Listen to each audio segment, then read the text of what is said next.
show you something. This is my habit tracker. In the past 4 months, I managed to get in the best shape I've ever been in, lose 10 kilograms, quit porn, quit a job I hated and got a better one, and get better at guitar more than I ever thought I could be. And it's all because of this book. And today I want to talk about it. December last year, I was in a very bad spot. I was practically thinking about my job nonstop, dreading that I have to wake up and go do it again. I couldn't sleep, I had anxiety, I felt more lonely than I ever felt.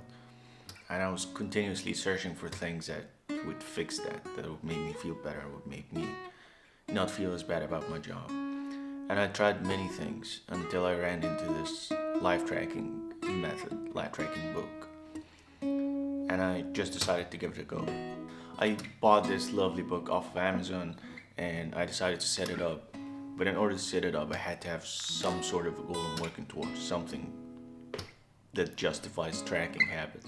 January, I set up these set of goals, which was get ready for a new job, make movies, and lose weight.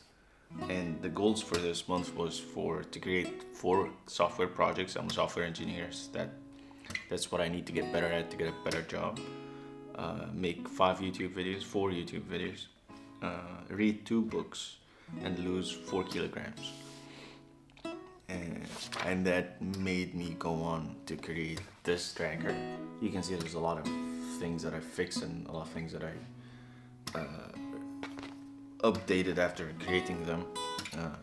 I decided to track weight every day to remind myself, track my calories, which is something I've never done before, because I thought it would be too difficult or too cumbersome to just track everything you eat. Turns out it's not that difficult, but you never know until you try. Coding, writing, filming, being creative, which is, I didn't really have something concrete to do, but I just wanted to be more creative and do more creative things.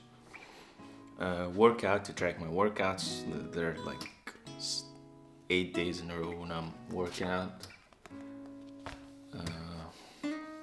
I was smoking a lot back then, so I also wanted to track smoking, and I wanted to track watching porn because it's something I didn't want it to be a part of my life anymore. At the end of that month, I just counted the input I've put in, and there's 19 days where I worked on code, 14 days where I filmed, 24 days where I did something creative, 29 days where I wrote something. I read 24 days. I didn't used to read before, by the way. I did 20 workouts, 29 days where I learned something new. I posted 11 times on social media, and I watched porn 6 times in a month. My screen time went to 0 half the month on day 15. It was on January 13th, my screen time was 8 hours of social media time. At the end of the month, it was 0. And you can see this is a graph I'm very proud of. You can see at some point my screen time, the red line, it was I think 8 hours that day. And that was feedback I needed. I need to see that spike in order to take action. And you can see just it fell off after that. Having that routine where every day I wake up, I sit down, I track the things I need to track, I set my intention for the day, what I want to get done. That rhythm I became addicted to it, and it's something that I was looking forward to, and something I missed, and something that I was kind of sacred to me, that I didn't want to be distracted or do something I shouldn't do, or ignore the things that I know I should be doing, because then I have to face myself the next day, and I have to feel the disappointment when I'm marking things and okay, I didn't do this, I set out to do this, and I'm not actively working towards the goals that were set by myself. So January was a mess. I didn't really know what I was doing. I didn't know if it's working. I didn't know if I'm wasting my time. But I enjoyed the process. I enjoyed the idea that those tiny acts every day, those tiny marks that I put in every day, which takes me 4 or 5 minutes to do. At the end of the month, they will result into this painting, this image of my month. There is a footprint of my daily actions that are represented in this book, on this page, and at that time, and I just wanted to keep that good. I wanted to make it as best as I can. And that just gave me motivation to stick to it. And when I didn't, on the next day, I would get like visible visual feedback that I didn't, that I let myself down. And that would just make me do better on that day and just get that feedback and do better. And on the days where doubt would seep in and I would feel bad or I would feel down or that I'm not doing enough, I have this proof, this evidence of me putting in work towards the goal I set out to do, and that would just, it would make me feel better. It would kill those thoughts of it would kill those thoughts of just doubt of that I'm not good enough or I'm not doing enough or I'm wasting potential or whatever. I would look at that book and okay, no, I'm doing those things. I'm not useless. I'm not a piece of shit. I have done this. I keep my word to myself, and I'm fine. This day is just it will pass. It's just here now, and it will pass, and other days will come. And even if I feel like this, I have my goals set out. I have my to-do list set out, and I can just go through those motions. I also felt better after doing the things I'm supposed to do.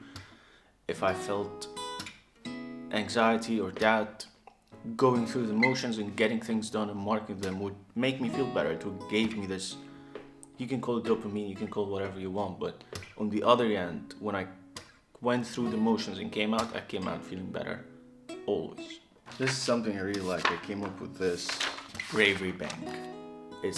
Being brave is something very important to me. I wanna live life with, I wanna be brave. I wanna do the things that I wanna do because I wanna do them. And I specifically don't want to stop myself from doing something. I want to do like YouTube, like magic, like guitar, because I'm just scared. Not because I don't want to do it, but because I'm scared of what people would think mostly. Small, brave acts that are scary to me, like talking to strangers, is something that's been very coming up as a magician and getting to a point where I'm practicing magic, but I'm not performing because I'm scared people will laugh at me or I'll mess up a trick or any of those thoughts. And that stopped me from doing magic for a long, long time.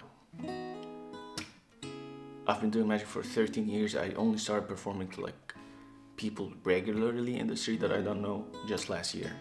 So Bravery Bank is just a place where I record these things, where if I stop to strangers, if I talk to a guy holding a guitar and just open a conversation with them, if I talk to a girl in the gym, if I make a joke at work, it's just a place where I remind myself that I did those things, that I'm capable of doing those things, and I've done them before. It puts a smile on my face every time I read it. Just, yeah, I'm on the right direction. To where in March it became just a daily staple to be brave, to do something brave every day. And in March I did 22 brave things. And I have my bravery bank to reflect back and just see the things I did. And most of them are silly things. Most of them are just a joke to a stranger. Someone was moving. I'm like, man, moving sucks. Just things that are scary to me that I don't think should be scary. If I'm jumping out of a plane, sure, it makes sense that I'm scared, you know. But to open a conversation with strangers, it doesn't make sense to be that terrified out of it. And that's something I just wanted to get rid of. And this helped me. I have a tendency to focus on the failures. Like, if I attempt something and I fail at it, I focus so much on that. For whatever reason, that's all I could think about for days. Having the achievement section and the bravery section is just a reminder that, yes, I did mess up, I need to work on that, I need to fix that, whatever the issue is. But also, 95% of the other times I've done well, I've done super well. And I just had a tendency throughout my life to take those for granted. To like, yes, you're supposed to do well. But what you should work on is you never should fail. You never should attempt to do something and fail. And that held me back so much, just the fear that if I do this, it might not work. It might not end up as good as I think it is. And then I would give up on the thing completely. Today is April 23rd, 2026. I find it hard to believe I did all the things in there. But I did. One day at a time, one decision at a time, one mark at a time. And I'm a better person than when I first started this. And it fills me with joy, the fact that there's a new month coming and I'll have a new set of goals and I'll come out of it a better person than I am today. And that I'm on my track to get to that person in my head who I want to be, how I think I could be, which is something I really didn't have before I started all this. I didn't see like a future. I didn't see where I'm going. I didn't really know what it's for or what I'm doing this for, why I'm working. I had a very, it was not the best of times. This is why I'm doing this video. It's to find someone out there who's going through something similar, maybe the same thing, and to just let them know, maybe this is not it. Give it a go. Give it a go. It works. It worked for me. But just, there is a way out. Things can get better. Just don't give up. Just keep on trying. This is a little bit preachy. I didn't like that at all. Anyway, my name is Yusuf. If you're out there, please reach out. Looking forward to meet you, and hopefully I'll see you again. Cheers.